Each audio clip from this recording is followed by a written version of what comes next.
This August the 7th picks edition of the MLB Gambling Podcast on the Sports Gambling Podcast Network is brought to you by Underdog Fantasy. Sign up with our code MLB SGPN to claim your first time deposit offer up to $250 in bonus cash. UnderdogFantasy.com, promo code MLB SGPN. We're also brought to you by Rhythm. Rhythm's college football and NFL picks and projections are now live. Claim your 7-day free trial today by going to sportsgamblingpodcast.com/rhythm. That's sportsgamblingpodcast.com/RITHMM.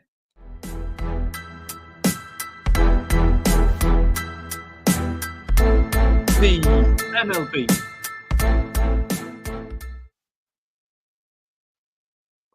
Welcome, everybody, again to the MLB Gambling Podcast on the Sports Gambling Podcast Network. My name is Malcolm Bamford, coming to you from Newcastle upon Tyne in the northeast of England. Today is Tuesday, the 6th of August. We are here to handicap a full card of action for Wednesday, August the 7th. It is an OG special. Joining me from Houston is Mr. Munaf Manji. Munaf, just today I was thinking about going back and listening to like one of our first ever shows, because we used to do this twice a week, try and handicap games 4 games ahead, like absolute madmen. It must have sounded terrible. It really was.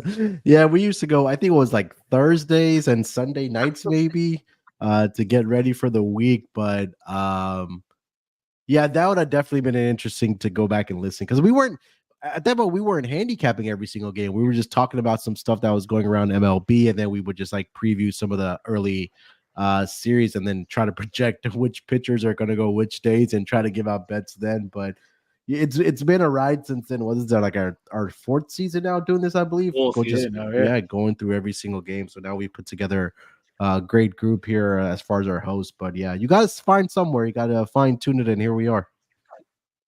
If any of our newish listeners think I'm bad now, you should have heard me 4 years ago. Wow, absolutely useless. But we came. They're still letting us go, Munaf. They're still letting us go. Apparently, we're doing something right. We're doing something right, yeah, fun. And I'll tell you what, it's the listeners that actually make it always fun and games. Such a good crowd, really nice community. Ryan's first in this afternoon. Ryan, how you doing? If you are going to join us, or if you're around in the comments and there's anything you like, throw them in there. Happy to accept a bit of help at all times. Nothing today. There's been no day's ball at all since myself and Scott handicapped the Tuesday games. So we can move straight in to Wednesday. Plenty of days ball tomorrow. I'm playing golf tomorrow, Munaf. I'm playing golf with my 80-year-old dad and my 12-year-old son. So, I mean, I've got to beat both of them too. I'd be disappointed not to get the dub, Munaf, over both of them. Because my dad's decrepit and Bob's never played before. So he might be a natural Munaf this time in 5 years. I might be a millionaire. I'll be caddying for him on the PGA Tour, or on the Live, actually. We'll get ourselves on the Live Tour where the real money is. Yeah, you got to get on the Live Tour. First step tomorrow. But when I get back off the 18th, we'll start with a 1:10 Eastern first pitch between the Arizona Diamondbacks and the Cleveland Guardians. We have Brandon Pfaadt going for Arizona, Carlos Carrasco for Cleveland, who are plus 112 at home. The Diamondbacks are minus 132, and the total is set at 8. Brandon Pfaadt has a 5-6 record on the year, 3.97 ERA. He's faced Pittsburgh in his last 2 starts, and not being great, giving up 5 and 3. The Diamondbacks did score 17 runs across those 2 games to help him out. He's okay. Doesn't walk many batters. He's in quite good control of what's going on. Not quite as good on the road. Carrasco's really inconsistent. His last 4 games, he's given up 1, 6, 6, and 1. So which ones are going to be tomorrow? I don't know. His home and away ERA are both over 5.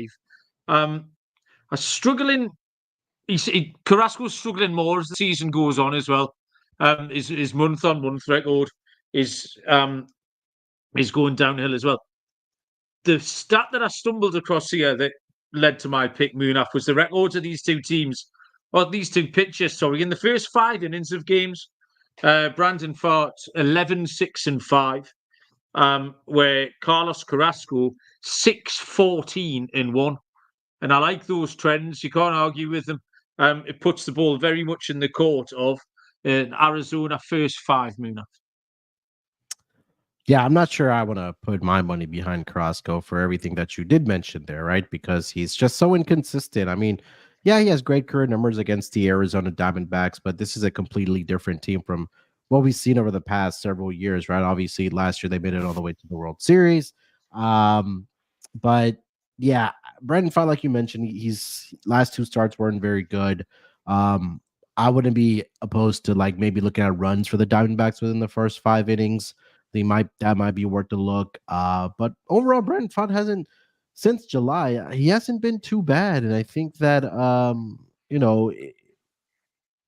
it's just the fact, like I mentioned, like I don't trust Carrasco. Like you said, like he gave up 1 run, but then he comes back and gives up 6. Right, gave up 6 again. Had a great start against some Orioles, but also did give up 4 walks in that game as well. So yeah, Arizona Diamondbacks team total over first 5 innings or a full game money line. I think it's the snakes are on the side here, Mal.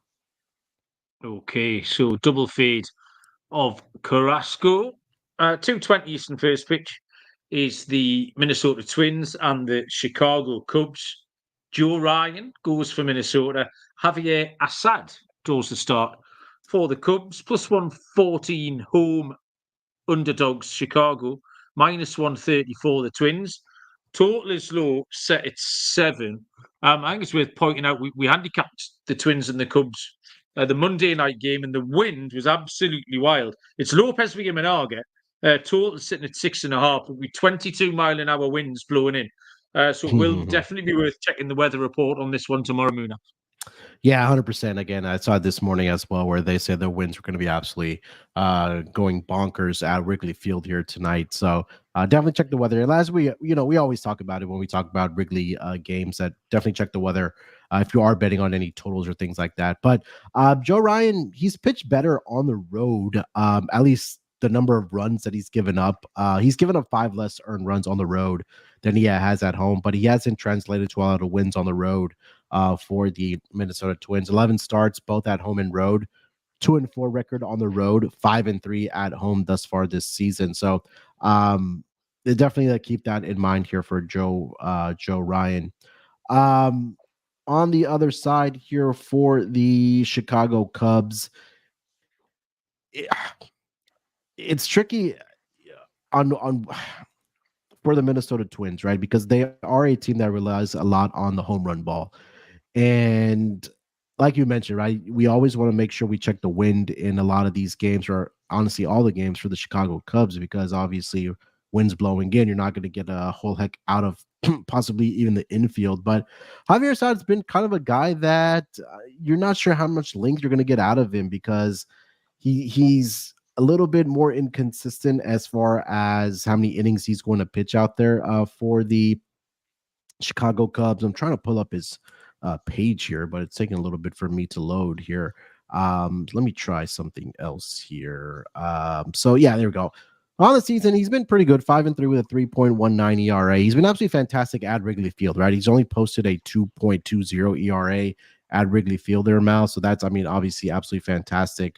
2-1 record there, 49 innings pitched, only 12 earned runs allowed. His last start, I believe, was against the Cardinals, because I do remember betting this game last Friday. 4 innings pitched, 4 hits, 1 earned run, 3 walks, and 3 strikeouts. And again, it's the fact, like I mentioned, right? If you go back and take a look at his July starts and then the last 4 starts, so I'll just read this off now. 2 1/3 against the Cardinals, 3 1/3 against the Brewers. He went 6 innings against the Royals, and then his last start, like I mentioned, the Cardinals was only 4 innings. So it seems like you're possibly going to get maybe 4-5 innings max out of Javier Assad. I don't know if they're trying to be careful with him, or whatever the case might be here. I'll lean here to the Minnesota Twins side here, Mal. I think that Joe Ryan can go along well. depending on the weather, again, definitely check that wind report. I would lead towards the under between these two pitchers. I'm sorry, and then the twin side for me here. Yeah, I actually came down on the other side, Moon. If I've got the Cubs here, Joe Ryan is kind of bang average. He's the 7-7 record tells his story completely, really. Between 5 and 6 innings, pitched 2 to 5 earned runs, but it's hard to predict which end of that range you're going to get. He is slightly better on the road, 3.26 ERA. But Javier Assad is pitching well.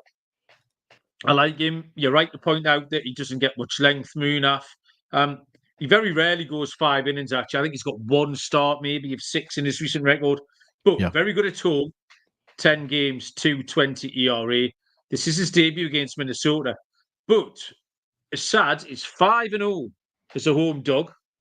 And against right-handed pitching, the Cubs are 10-6 as a home dog. So again, strong trends for taking the Chicago Cubs at plus 114.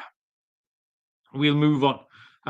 After I remind everyone, go and listen to the 32 NFL team previews here on the network. I've listened to about 11 or 12 of them now. Everyone is really good fun. Each team review will include a code word. Submit the 32 code word phrase, and you could be the lucky winner who gets a $500 NFL Circa future bet. Subscribe wherever you get your podcasts and the SGPN app. Third game on the card is, I like saying this, the Silver Boot Series. Welcome to Texas.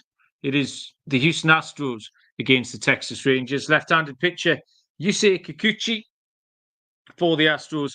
Texas are TBD. I think it's going to be Dane Dunning, but I'm not sure about that. And this is the only game that's off the board at the moment without Texas confirming. Yusei Kikuchi's first Houston start was okay last week against the Rays. 5 2/3, 2 earned. He did see Texas with Toronto on the 26th of July, and they got to him. They got to him for 5 earned runs. So they might just have his number here, the Rangers. Dane Dunning's been in the pen since the middle of June. So maybe we'll get 3 or 4 innings out of him tomorrow. He's given up 2 earned runs in 3 of his last 4 very short appearances.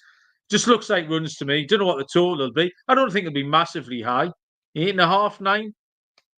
Looks like runs. I'll take an over, Munaf.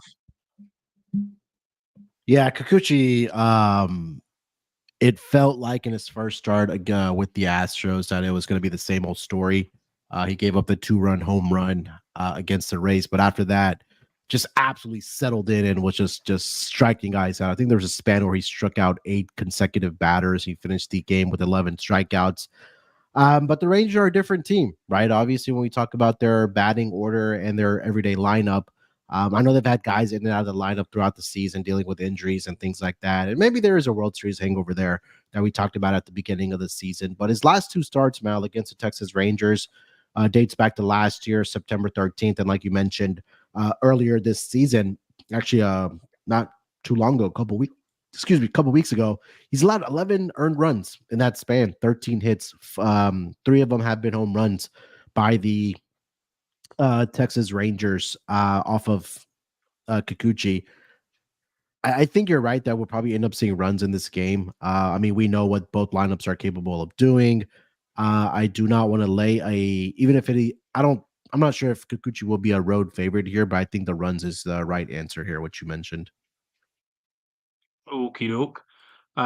Next up is, hopefully, the record-breaking attempt continues with the 3:37 Eastern first pitch between the Chicago White Sox and the Oakland Athletics. And Davis Martin goes for the White Sox. Joey Estes for Oakland. Oakland are minus 225. That's ridiculous. The White Sox are plus 188. Total is 8.5. Losing streak, is it 21 or 22? I want to say we're at 21 now because I think we're at 21. Yeah, 21. 21. We've got tonight's game. I took White Sox first 5, and that's we've got another game in the way, but they could equal the record tomorrow. I have got Munaf, a little bit of trivia for you. You like this? Now, there's 2 reasons you should get this correct. One is that you're a baseball handicapper. The second one is that I stole these stats off a network that you work on, so you got no excuse. 2 reasons for you to get these right. If you had faded the White Sox to, let's call it $10, straight up on the money line every game this season, how much do you think you would be ahead? $10 bets. 10,000. 4,000. So about 40 units. Oh, you're talking about just a losing streak? Oh no, all season. Oh, okay, all season. Yeah, yeah. 4,000. Yeah, that makes sense. Yeah, it's about 4,100, right? I think. So yeah, I mean, why weren't we just doing that? All we needed to do, all everyone needed to do, is just put $100 on the other team every night, and we'd all be forth. I'd be coming to Vegas in September. Everything under control. Second part of this trivia, though, Munaf, is if who would be second on that list if you'd faded them every game? Which team would have made you the most money with a straight up money line fade every game this season? Oh, I'm probably wrong about this, but it's either the Marlins or the Rockies. You are very wrong. It's the Braves, Munaf. Yeah, that makes sense. Yeah, around about 7 units on the Braves, so $700. I think just obviously, especially the early part of the season, they were very, very short favourites a lot of the time and just weren't performing, were they? So there you go. Stole them off your network. You can tell the boys, thank you very much. 2 appearances for Davis Martin. 3 2/3 and 4. 3 2/3, 4 earned runs against the Twins, where they lost 10-2. And then he had a poor start before that against the Mariners, and they lost 6-3. I've been high on Joey Estes for a long time. And he's really starting to back it up lately. Only 6 earned runs in his last 4 starts, 3 wins in a row, including shutting down the Dodgers last time. It's all good enough. I'm not overthinking it, Munaf. Oakland run line -102. Yeah, I mean, I'm not going to regurgitate everything that you just said there. It's just continue taking the opposite team's run line. Fun fact, I think this was the show me and Dylan did last week, and I forgot who had mentioned, I think it was TBJ that slid into our DMs. Yeah, it was him, saying that BetMGM, one of the sports books, had put up when the next win was going to come for the Chicago White Sox. So I think him and Dylan bet on after August 15th, and it was 100-1. And then he sent me the updated graphic yesterday, I believe. It was either yesterday or Sunday. It's down to 14-1. That's brilliant. That'll be a good sweat. If we keep going for a few more days, yeah, that's a really fun sweat. I like that a lot. I said I would just go hide under a rock to like August 15th and see, and then just come out, check my phone, and see if the losing streak is still alive and see if I catch my bet or not. But I mean, look, they got some great CLV there. Yeah, that's absolutely wild. Like, but yeah, it's definitely like, because they just don't look like winning games at all. No, the lineup is so far away. I mean, a couple of the pitchers, Jonathan Cannon's pitching tonight, Tuesday, and I've taken him on the first 5. I took him on the first 5 last week, and he won +150. But yeah, they just don't look like winning games at all. So I'm guessing it's what you got here, Oakland or Oakland run line? Yeah, Oakland run line. Let's not think about it too much. Okie doke. Next up, 6:40 Eastern first pitch. This is kind of a better pitching matchup. San Diego Padres at the Pittsburgh Pirates. Michael King for the Padres and left-handed pitcher Marco Gonzalez for Pittsburgh. +118 home dogs. Pittsburgh -138 the Padres. Total 7.5. Munaf. Yeah, Michael King having a pretty good season, I guess we can say, after the trade. I believe he was there for Juan Soto. 9-6 with a 3.26 ERA. Just absolutely brilliant over his last 5 starts, Mal. For for the last 5 starts he's gone at least 6 innings for the San Diego Padres. He's allowed a total of 6 earned runs over his last 5 starts. And been against quality opponents, right? The Boston Red Sox, the Texas Rangers, Seattle Mariners, Cleveland Guardians, Baltimore Orioles. So just absolutely in fantastic form right now is Michael King. On the other side, you'll get Marco Gonzalez here for the Pittsburgh Pirates here. And he's turned into a journeyman, right? I mean, he's been with several organizations now. I know this is only his 10th or 11th season in the majors, but 1-1 on the season with a 3.72 ERA, coming off of a start where he did get blasted by the Arizona Diamondbacks. Only lasted 2 1/3 inning there, Mal. Gave up 4 earned runs. So I know he's going to give up the runs here. I would look at the Padres in the first 5 innings here. Maybe the run line, if it's possibly at plus money, or even close to a minus 110 or even a money price there on the run line. I think that Michael King can continue his form here against his Pittsburgh Pirates team. I have a better pitcher on the mound. And look, don't look now, Mal, but the standings there in that NL West division, it's getting interesting because we saw, I think last week, where the Padres actually swept the Dodgers. I know the Dodgers got Freddie Freeman back last night after a scary situation for him and his family there, but glad to see him back. But look, the Diamondbacks and the Padres right now only sitting 5 games out of that NL West division behind the Dodgers there. So I think that they can continue in form here. I'm going to be on the Padres here. Yeah, I mean, the Padres have come with a little bit of a charge, and sort of Dylan Cease has taken all the headlines out the pitching ranks. Mm-hmm. But Michael King's been one of the best around. 6 1/3, 2 runs, 7 innings, 1 run, 6 innings, 1 run, 6 innings, 1 run, 5 1/3, 1 run. They've won 4 out of 5. Gonzalez has been doing okay. He's had 6 starts now. The last 2 haven't been as sharp, though. And I just think this is just purely the feeling that regression is coming a little bit for Gonzalez. I think the Padres on the money line at -138 is the right bet. But King's covering the spread as well, 13-7 on the run line. So I've got no problem with taking the Padres on the run line if you wanted to big it up a little bit. Underdog Fantasy just launched Underdog Streaks. Hit your first 2 pick 'em entries and then go streaking.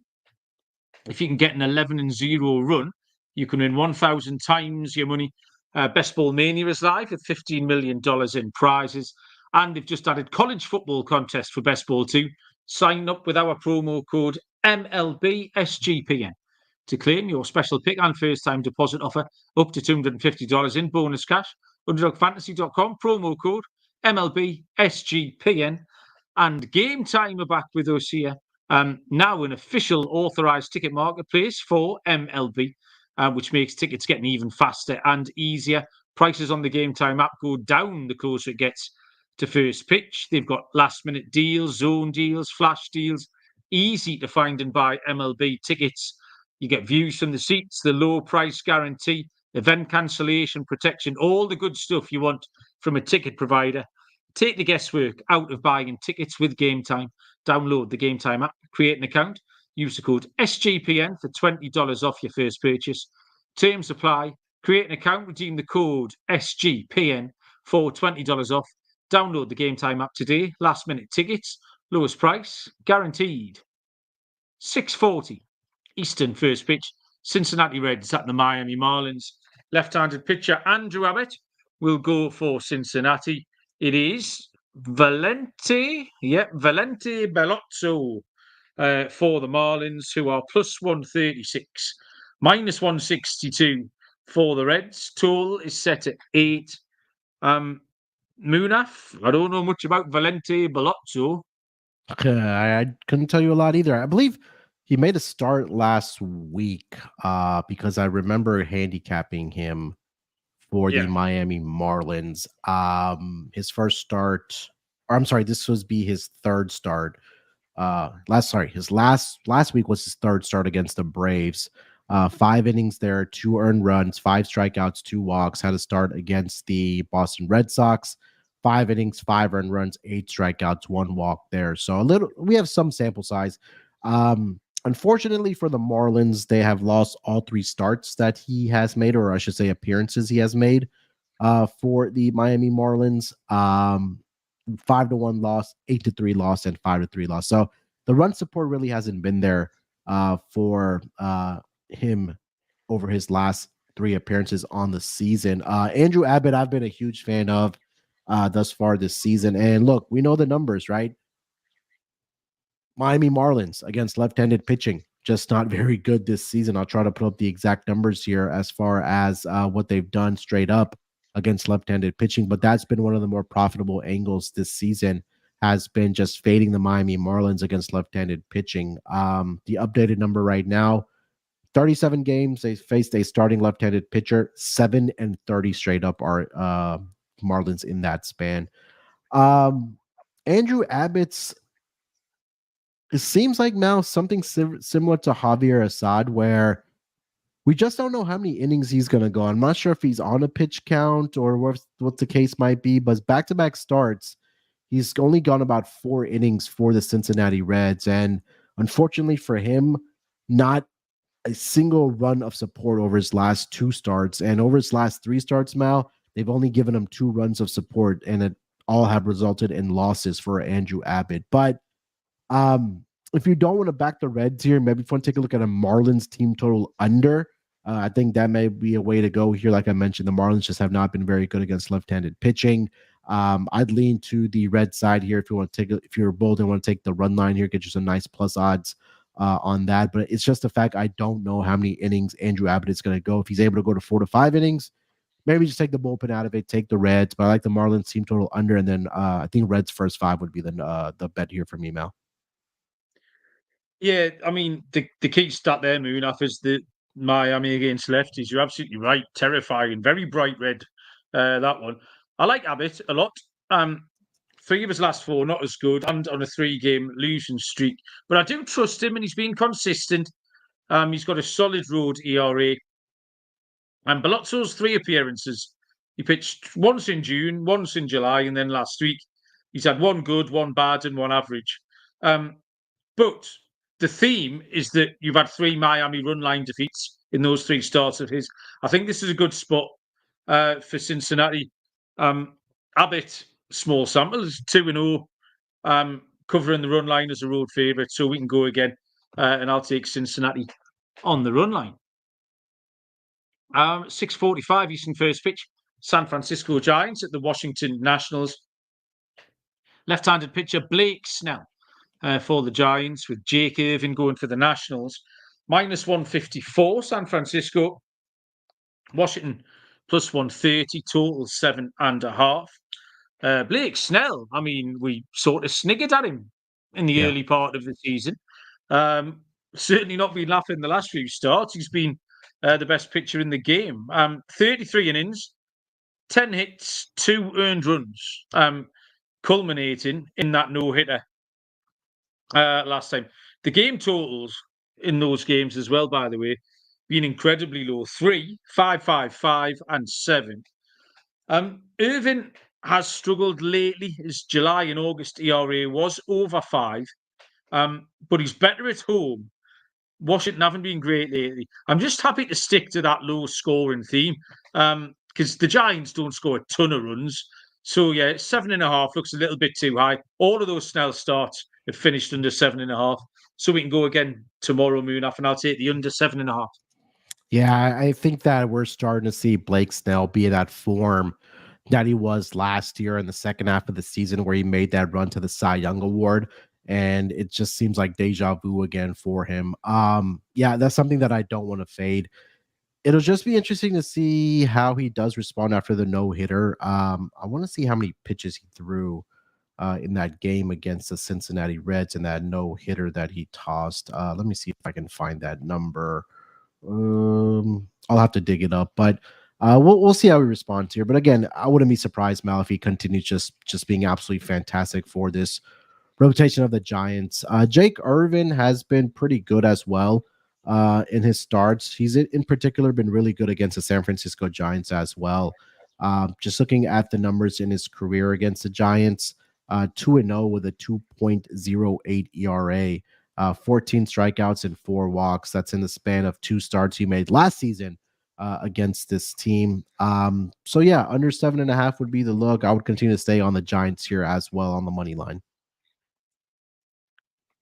Team ride on the under. 707 is the Baltimore Orioles at the Toronto Blue Jays. Trevor Rogers, left-handed pitcher for Baltimore. Bowden Francis goes for the Blue Jays, plus 122. We've got lots of little home underdogs here. Another one here in Toronto, plus 122, minus 144, the Orioles. Total is 9.5. Munaf, Trevor Rogers at minus 144. You getting in the queue for that? Absolutely not. I think you and I had talked about this maybe a few weeks back or maybe a month or so ago that Trevor Rogers' numbers on paper, like they don't look as bad as like we thought they would be. Yeah. Especially when he has like a 2-10 record, that you would think that his ERA would be like, above 5 or something like that. He did get into a little bit of a jam against the Cleveland Guardians in his first start as a pitcher for the Baltimore Orioles. Only lasted 4 1/3, 6 hits, 5 earned runs. So it makes me kind of curious to think here, Mal, that now being in the American League, where I feel like there's more better hitting teams, that he may get exposed here a little bit. But prior to the trade, I mean, he had gone in the month of July, given up exactly 2 earned runs in 4 of the 5 starts that he did make for the Miami Marlins team at that time. I'm not comfortable laying a minus price, but also I've sworn off the Toronto Blue Jays. But I could see runs being put up in this game. I really haven't been a fan of Bowden Francis. I know he's pitching at home here, but he tends to give up a lot of contact and runs on the road at least. But thus far this season, 4-3 with a 5.64 ERA. Mal, another guy that's, again, who knows how many innings we're going to get out of him. Is it going to be 2 innings? Is it going to be 3 innings? We just don't know. We saw a start against the Orioles he made. I believe this was last Sunday, 5 2/3, 3 earned runs, 2 strikeouts in that game, and they went on to win that game 8-4. So I'm in the camp of seeing runs in this game. Give me the over. Yeah, Rogers, I've tried to kind of be kind to, because I do think occasions his game line, his stats, his numbers belies his ability, because he has been a little bit better, but he was bad on debut last week for Baltimore. He has a 4.74 road ERA. Bowden Francis has been sort of in and out the pen a lot without doing much, really. What gets me about Francis is they use him out the pen in really low leverage situations. Right. Like he comes in when they're getting beat 7-1. He literally just eats innings. So they're obviously not very high on him. They've got contrasting stats on the overs, unders. So I didn't really want to take the over, even though if you force me, that's where I would go. I'm going to go with the Blue Jays team total. I think we can get to they can get to Rogers. I'm guessing that'll be maybe 4.5. Looking at the odds and the total. So yeah, Blue Jays team total. I'll take the over in that one. Next up, 7:20 first pitch between Milwaukee Brewers and the Atlanta Braves.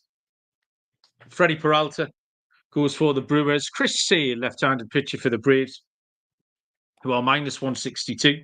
Plus 136 for the Brewers. Total at 7.5. I kept this really, really simple, Munaf, actually.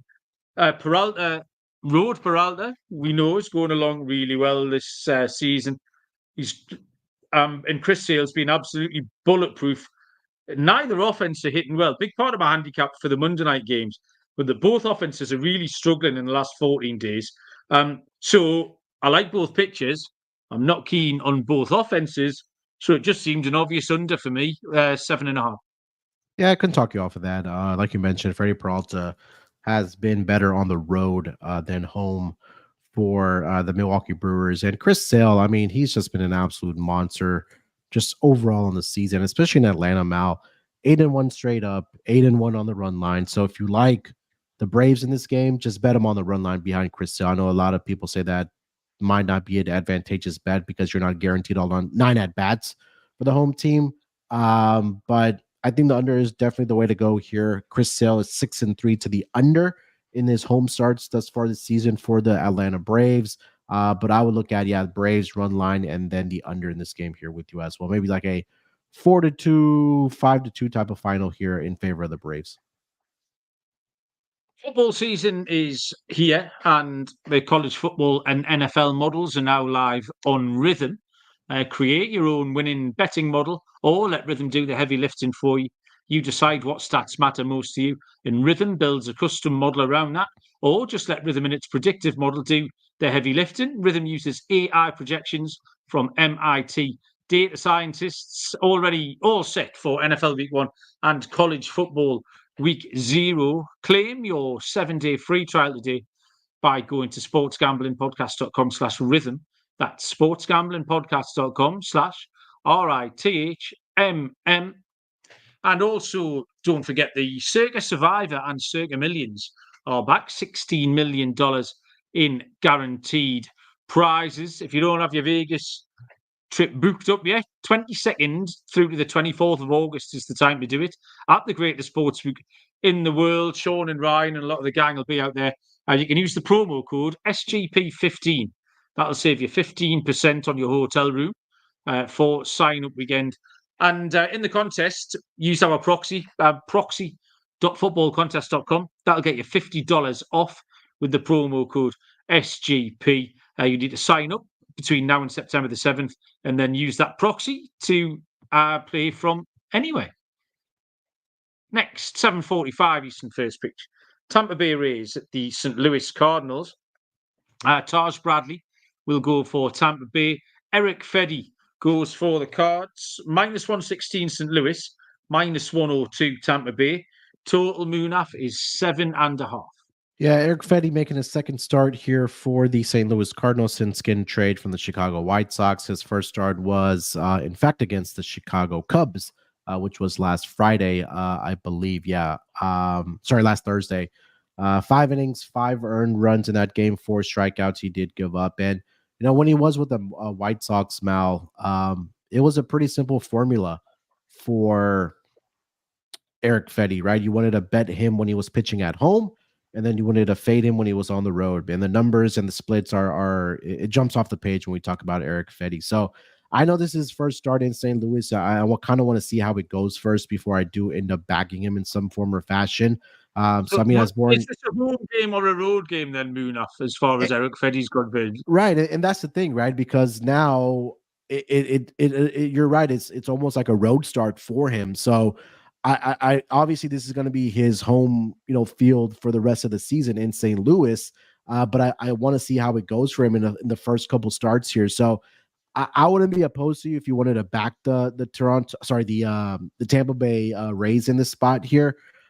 Because again, I haven't really been a fan of Eric Fedde. I know he was the former MVP over there in the KBO league. And again, like I mentioned, he's just been one of those pitchers where you've back at home and then you fade on the road. But it's a tricky situation, obviously, being with the road with a new team. Taj Bradley, Mal, was going along very, very well until he got into a little bit of trouble against the Marlins in his last start. 5 innings, 4 earned runs, 6 strikeouts. But prior to that, he had 3 straight starts where he didn't give up any earned runs over 20 innings pitched, and the Tampa Bay Rays were rolling in that game. So I'm almost inclined to take the Tampa Bay Rays here. Again, like I mentioned, I'm not a fan of Eric Fedde. If you want to look at a strikeout prop for Taj Bradley as well, he's had at least 5 strikeouts in 4 straight starts, 5 straight starts, and at least 6 strikeouts in 3 out of the last 4 starts he's made for the Tampa Bay Rays there. So Rays for me, and then a strikeout prop here for Taj Bradley if once we do know that number. I'll maybe a guess of 4.5, but yeah, Rays for me. My instinct, Munaf, is the same as yours, and that's to take the Tampa Bay Rays. Bradley did run into a few problems last time, but that 2.71 ERA he has is no fluke at all. Taj Bradley's very, very good. And with Fedde, the debut for St. Louis didn't go great, so I just can't bet him until I see something. If he pitches brilliantly and wins, so be it. and we'll factor that in next time. But until it happens, as a coin toss, that would really be one of the deciding factors. Who do I trust here? We're getting similar odds on both teams, and the answer is unequivocally Bradley here. Between two teams that are vastly different in the Rays and the Cardinals, so yeah, I'll take the Tampa Bay Rays at -102. 8:10 Eastern first pitch is the Boston Red Sox and the Kansas City Royals. Cutter Crawford goes for Boston. For the Royals, it will be left-handed pitcher Cole Reagans, -142 for the Royals, +120 for the Red Sox, total at 8. Cutter Crawford has fallen off a cliff in his last 3 starts. Had been pitching particularly well, but given up 5, 5, and 6 in those 3 starts. Obviously not gone much length as a result, as he's got the hook. Cole Reagans, he's kind of really steadied out. Mid-3 ERA just about every month. And a typical Reagan start here, I think, should be good enough to win. But there's some really strong trends that I like with regard to a bet. Boston, first 5 over against left-handed pitching. It's a really strong trend. It's 24, 9, and 1. So with Crawford struggling, that makes perfect sense. That fits the narrative completely. Total's low, as it happens, 8. So I'm really happy to take a first 5 over here, Munaf. It hits, but ticks in all the boxes. Yeah, Cutter Crawford, like you mentioned, he's absolutely just fallen off a cliff. I think it was early in the season where he's pitching really well, and then he had, steadied a little bit there against the Yankees. And in fact, his Royals team, 7 shutout innings he did have against his Royals team back on July 13th. But his last 3 starts, 6 earned runs against the Dodgers, 5 and 5 against the Yankees and the Rangers. So, it just depends on who do you think that has the advantage in this game. Is it going to be the Royals now that they have their second opportunity against Cutter Crawford, or do we think it is Cutter Crawford because he's seen this Kansas City Royals lineup? So I don't know. I'm not sure I can really trust Cutter Crawford, no matter if he's pitching at Fenway Park or whether it's at home. You mentioned with Cole Reagans, I believe it was his last start where I was trying to back him against the Tigers, and it worked out very well. I think that was the one against Tarek Skubal last Thursday. 5 2/3, 2 earned runs, 6 strikeouts, 4 walks in that game. He did give up. He had an absolutely brilliant outing against the Boston Red Sox back on July 12th. 7 innings, 1 earned run, 7 strikeouts, 1 walk. I'd lean with the Royals side here. Ragan's been pretty good at home as well for this Royals team. I know the Red Sox are one of the better teams at on the road as well. So, yeah, I lean with the Royals here. I really don't trust Cutter Crawford. That's just really what it comes down to me. Tyson's joined us in the chat, and he's going for the Boston sweep this week, Monday, Tuesday, Wednesday. So a bold old claim from Tyson. Welcome along, mate. He's been in the chat a few times recently. Nice to have you. 9:40 Eastern first pitch, the Detroit Tigers at the Seattle Mariners. We have Tarek Skubal for the Tigers. Have I forgotten our dual Munaf? Classic. We talked about the old shows. I forgot to go to the top of the page to do the New York Mets, didn't I? 8:40 Eastern. New York Mets at the Colorado Rockies. Paul Blackburn for the Mets. Ryan Feltner for the Rockies. +130 Colorado. -154 for the Mets. Total, Munaf, is 11. Where do you start with Ryan Feltner here? So let's start season long. 22 starts he's made thus far this season, Mal. The Rockies are 6-16 in those starts that he has made thus far this season. 15-7 to the over in those starts that he's made this season as well. We take a look at his home numbers. The Rockies are 3-6 straight up, 6-3 towards the over as well.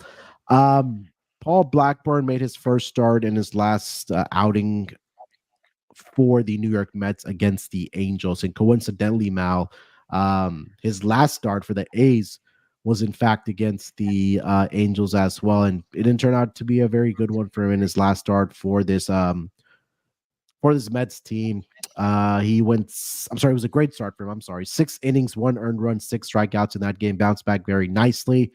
We've talked a lot about Paul Blackburn Day on the pod, right? When he was with the Oakland A's, because he was the only really bright spot for the Oakland A's and the pitcher that we really wanted to back, especially last season. And I think that was a really profitable angle for us. Paul Blackburn against the Rockies in his career did face him once last season when he was with the A's. Pretty good outing, especially, being in Colorado. 6 innings, 9 hits, 2 earned runs. I think that was a really good outing there. So I think the Mets offense can really break out here, Mel, against Ryan Feltner. I would look at a Mets team total over in this game. Maybe the Colorado Rockies could get a couple off of Paul Blackburn as well. But I think my more favorite play would be Mets team total over, where they want to go first 5 or full game. I think the Mets could win this game comfortably as well. So if you want to look at the run line here as well, couldn't talk you off of that. Yeah, I faded Paul Blackburn last week in his first start for the Mets, and that went very badly for me. As you said, 6 innings, 1 end at the Angels. He has played in Coors Field once before for Oakland, gave up 2 earned runs on 6 innings. And more importantly for me, he struck out 7 batters, which tells me he's going to be okay. If obviously we know the ball flies, but it's occasionally hard for pitchers to get more strikeouts because they can't get as much movement on the ball. So the fact that Blackburn was able to command it, I think he can go again well. But Feltner's pitched well lately. 19 innings in only 6 earned runs in his last 3. So I think that 11's too high. I'm happy with both pitchers here. I'm going to take the under 11. Next up, back to the bottom of the page now. It throws me every time. 9:40 Eastern first pitch. Detroit Tigers at the Seattle Mariners. Left-handed pitcher Tarek Skubal for the Tigers, and George Kirby will go for Seattle. -126 the Mariners, +108 the Tigers. Total, Munaf, I'm seeing a 6. Me and Scott shook our heads at the 6.5 last night. Where was the 6.5? It was a 7 at Minnesota. I see 6.5 for this game. It was the Twins and the Cubs, but that was the 22-mile-an-hour winds with Lopez and Imanaga. This we are just it's Skubal and Kirby, but Skubal was rocked last time at Kansas City, but really that is an outlier, and I think he can bounce back. Kirby's been great between 0 and 2 earned runs, and all of the games go under, so you can't overthink it. I think you'd have to really try and tie yourself in a knot to be cute and take the over here, Munaf. And then I'd wake up on Thursday morning and see that somebody won 3-1, and I'll think, oh shit, I knew that was going to happen. So on the grounds I know it's going to happen, I'm going to take under 6.5, Munaf. Yeah, Tarek Skubal has definitely been better at home than he's been on the road. 8-3 straight up at home, despite his last start against the Royals on the road. Still has a winning record due to the Tigers 6-5, but obviously not as profitable as when he's pitching on the road. When he's pitching at home for the Tigers. I feel like this turns into a pitcher duel as well. I know 6.5 is definitely a low number, but again, if you squeak by like a 3-2, 4-2 type of victory, you still get under the total here. So I think this is going to be a great pitching matchup. Definitely looking forward to this one on the Wednesday night card here. So yeah, give me the under 6.5. I'd lean with the home team here as well with George Kirby. He's been absolutely fantastic at home. 10:10 Eastern first pitch. Cowboy time is the penultimate game on the show. It is the Philadelphia Phillies at the LA Dodgers. And we have Tyler Phillips going for the Phillies. Gavin Stone goes for the Dodgers. -142 the Dodgers. +120 the Phillies. Total 8.5, Munaf. Yeah, Tyler Phillips getting the start here for the for the Phillies here. So he's made 2 starts this season for the Phillies. The Phillies are 1-1 across the board in those games. 1-1 straight up, 1-1 on the run line, and 1-1 on the total there. We did see last night that let's just say on Monday night, the Dodgers came from behind and got the victory there straight up and on the run line as well. Freddie Freeman, like I mentioned, did return as well for this Dodgers team, and a big bat to get back for this team, especially since they're missing Mookie Betts, right?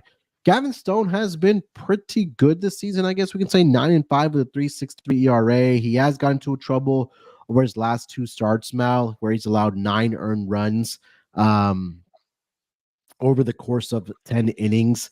The Dodgers have lost each of his last 2 starts 5-0 against the Houston Astros, 6-5 against the Oakland A's. But prior to that, he also had given up 4 earned runs each to the Phillies and the Arizona Diamondbacks. So it seems like since the All-Star break and in the month of July, Gavin Stone has kind of really regressed here. Not a huge strikeout number guy either as well. I think this can be a game where we see runs being put up, I think, by both teams, right? I think the offense for the Phillies may have figured it out a little bit here. The Dodgers offense, we know what they're capable as well. You take a look at the total in this game right now, it's sitting at 9. If you're able to find an 8.5, I think the books are also kind of, showing their hand here that they do expect runs to be scored in this game here. So if you're able to find an 8.5 between these two teams, I would definitely look at the over. As far as the side, I'd lean to the Dodgers side, but I don't love it. Yeah, I think the over's right, Munaf. Phillips did the classic thing of throwing in a shocker after his no-hitter. Threw his no-hitter and then lasted 5 outs against Seattle, where we gave up 8 earned runs. But had thrown 2 scoreless starts before that, and I think I trust him. I really struggled a bit with this, Munaf, but I found some stats later on that sort of took the work out of my hands. Because Gavin Stone through July wasn't very good. We talked him up a lot. He'd been really good early in the season, but 6.27 July ERA, and then his first August start was poor as well. Both batting lineups are struggling, but this is what swung it for me. In the last 14 days, Munaf, versus right-handed pitching, Philly are 5-3 to the over, and versus right-handed pitching, the Dodgers are 7-2 to the over. So that's 12-5 altogether. That'll do. I will take the over in that one. It's a tentative one, by the way, because, like I say, I didn't like too much about that. Now, you might be wondering why we didn't cover the Angels and the Yankees. We'll get to that now. The what day is it? Tuesday. The Tuesday night game has been rained out. So we've got a double header tomorrow, starting at 4:05, which is the game I've handicapped. Actually, I think the pitches are still the same, and it's the Angels at the Yankees, and it is Carson Fulmer for the Angels, Luis Hill for the Yankees. No lines on this one. Game 2 later on is TBD against Will Warren. I've got nothing on that at all, so I'm happy to leave that one. But yeah, I can give you some bits and bobs on Carson Fulmer and Hill. Fulmer's kind of been serviceable, 2 or 3 earned runs, but against Oakland, Colorado, Seattle, a little bit of a different proposition here in New York. Cortez has given up plenty of runs, 3, 4, 6, and 5 in his last 4 starts. And the totals have been up there as well, 11, 16, 10, and 9. Everything points towards the overs. The Angels against left-handed pitching, 11, 8, and 2. The Yankees against right-handed pitching, 50, 35, and 2. So I just wanted overs. I couldn't get away from it. Everywhere I looked, I wanted to take an over. Haven't seen the total. You don't know, guessing 8.5, Munaf, I might put it at. But yeah, I'll be looking for runs in this one. Yeah, I think the Yankees team total would be the number for me here. I just kind of want to continue fading this Angels pitching rotation. Seeing whether it's going to be Carson Fulmer in the night game or the day game. I'm seeing Davis Daniels is going to be one of the pitchers here as well for the Angels side, whether it's in the first game or the second game here. But Yankees should. Yeah, he was due tonight. Yeah, Yankees Monday. should take care of business in this series. Davis Daniel coming off of a brilliant start against the Rockies, but it was the Rockies. But he gave up 7 against the Rangers, 4 against the Oakland A's. So I'll keep it simple. I'll probably look at Yankees team totals in both games here. Actually, I've got a feeling, Munaf, I might have switched these pictures up, Luis Hill and Nestor Cortez. I think I've just handicapped Cortez as Hill. I had Fulmer Cortez, Daniel versus Hill, and they have completely cocked it up. So Yeah, just draw a line through whatever rubbish I just told you a couple of minutes ago. Bet whatever Munaf said. So, Munaf, we made it to the end just about. We need a lock and a dog. What have you got? Yeah, let's start it off with a lock here. Let me get back to the odd screen. The games that we did see. All right. Couple ways to go here. I wish they had the run lines out because I really do like the Padres to take care of business against the Pirates, but no run line there yet. Same thing with the Giants.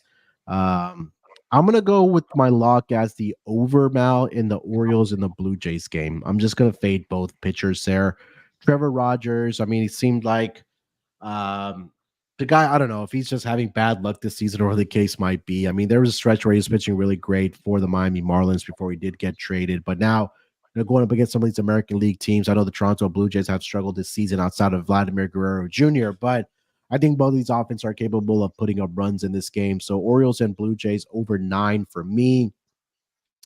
For my dog, the Rays aren't a big enough price for me to take them. They're only at even money. Um, I'm curious to see what the Mets run line is for tomorrow. Let me see if I can find that. That one's at even money as well. You know what? I'm gonna go with the Rays run line here, Mal. I'm just gonna continue fading Eric Fetty until he has a couple starts under his belt against for the St. Louis Cardinals in St. Louis. -1.5 plus 164 for the Tampa Bay Rays against the Cardinals. Mentioned Taj Bradley's numbers. He's been pitching absolutely outstanding for this Tampa Bay Rays team. If you were to look at a strikeout prop there as well, I think that's a great look. So yeah, give me the Tampa Bay Rays plus 164 on the run line against the St. Louis Cardinals. That San Diego run line you were after, Munaf, is sitting at plus 118, I'm seeing, with behind Michael King. If you wanted to get involved in that. I think I'm going to go right to the top of the card, the first two games that we handicapped for my two picks here. For my lock, I'm going to take Arizona first 5, which is just a fade of Carlos Carrasco against Brandon Pfaadt and the Diamondbacks. Carrasco's record in that first 5 is terrible, 6-14, where Brandon Pfaadt is 11-6. So huge swing on the two records there. So Arizona first 5. And the second game was the Twins at the Cubs. And I like Assad. I like his record as a home dog. I like the Cubs' record as a home dog. Joe Ryan's fine. He's bang average, but he's very beatable. The 7-7 record will tell you that. The Cubs will need a little bit of help out of the bullpen because I said Assad will go relatively short. But I think plus 114 as a little underdog is a fair price. And finally, Munaf, it is dingers. Who, Munaf, is going to hit a dinger tomorrow? Yeah, I'm going to fade my starting pitcher here. Yusei Kikuchi of the Astros. I'm going to go with Adolis Garcia for the Texas Rangers. He's been absolutely smashing against Yusei Kikuchi in his career. Again, very small sample, but he's had, let's see here, let me get back to that page. 7 plate appearances, 7 at bats against Kikuchi. He's 3-7. 3-4-7, I should say, against him in his career. 2 of the 3 home runs, Mal. 2 of the 3 hits have gone over the fence for Adolis Garcia here. So I think there's going to be one of these games where we do see runs being put up by both these teams. I know we didn't get there on Monday night with the runs. It did get into extra innings, but I think this might be the game with Kikuchi on the mound here. So I will go with Adolis Garcia to hit one off of Yusei Kikuchi. Okay. Now, what I'm about to do might seem a little bit counterintuitive here, Munaf, because I am going to take a Cleveland batter when I have just taken Arizona to win that game, to be leading after the first 5. And I'm going to take a batter who has won this prop for me before, and it's going to be Big Christmas is going to be the pick. Password, whatever nickname you want to call him. John Kenzie Noel is the answer. Got big old expected WOBA numbers, big old isolated power against the right-handed pitchers. And I think he'll be fine. He'll be able to get amongst Brandon Fart as well.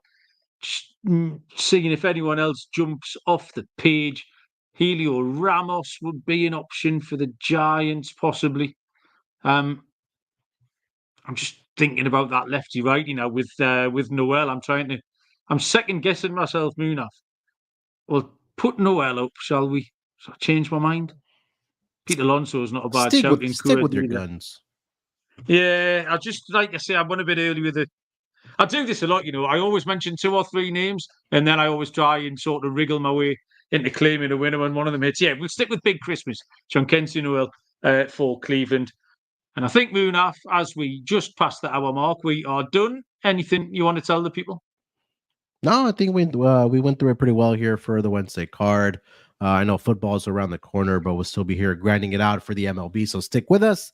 Yeah, same time, usually every day, 5 p.m. Eastern time here on the YouTube channel for the MLB Gambling Podcast. If you haven't already subscribed to the show, please go ahead and do so. We're on the march of 2,500. We have a little challenge with the bosses, so we get a little nice bonus if we hit 2,500 subscribers. So if you haven't already subscribed, do us a favor, hit that subscribe button on our YouTube channel, and hopefully we can get that bonus from the bosses, take a little bit out of their pockets here, Mel. Yes, Munaf. I completely agree with you. Yeah, I've confirmed Noel is absolutely fine against the lefties to hit them out. Go and listen to the Premier League show as well. Premier League starts next Friday night. Tremendously exciting. 20 team previews are coming out. We did some construction last night. We did our builder bets. I had my high-vis jacket on, Munaf, had the cones out, all sorts of stuff. So go and give us a little listen and a like and a subscribe. But good luck with all your baseball bets. Thank you for joining us. Back tomorrow, as per usual. Until then, we will see you down the road. Cheers.